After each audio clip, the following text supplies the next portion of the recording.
మీకు మోకాలు నొప్పి వచ్చినా, షోల్డర్ పెయిన్ వచ్చినా, స్పైన్ వెన్ను పెయిన్ వచ్చినా గానీ, మీరు డాక్టర్ గారికి వెళ్ళినప్పుడు మీకు ఒక ఎక్స్‌రే రాస్తారు. ఫస్ట్ ఆఫ్ ఆల్ ఎక్స్‌రే తీసుకొని రా అంటారు. మీకు ఎక్స్‌రే గురించి ఒక సీక్రెట్ చెప్తాను. ఏంటంటే, ఎక్స్‌రేలో మీ నొప్పికి గల కారణము 5% కూడా తెలియదు. అంటే ఎక్స్‌రేలో ఏం కనపడతాయి? ఎక్స్‌రేలో బోన్స్ కనపడతాయి.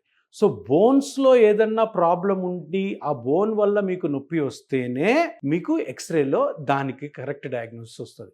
కానీ ఈ ఎక్స్‌రేలు తీసుకోవడము, పెయిన్ కిల్లర్స్ వాడడము. ఎక్స్‌రేలు తీసుకోవడము, పెయిన్ కిల్లర్స్ వాడడం.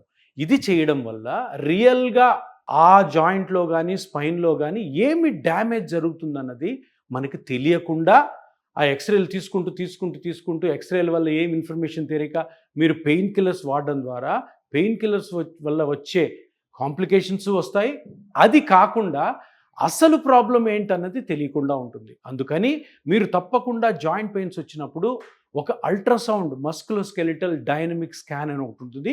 అది తప్పకుండా అడిగి కనుక్కోండి. ఎందుకంటే ఈ స్కానింగ్‌లోనే మీ పార్ట్‌లు ఏవైతే డ్యామేజ్ అయ్యాయో ఇమ్మీడియేట్‌గా తెలుస్తుంది.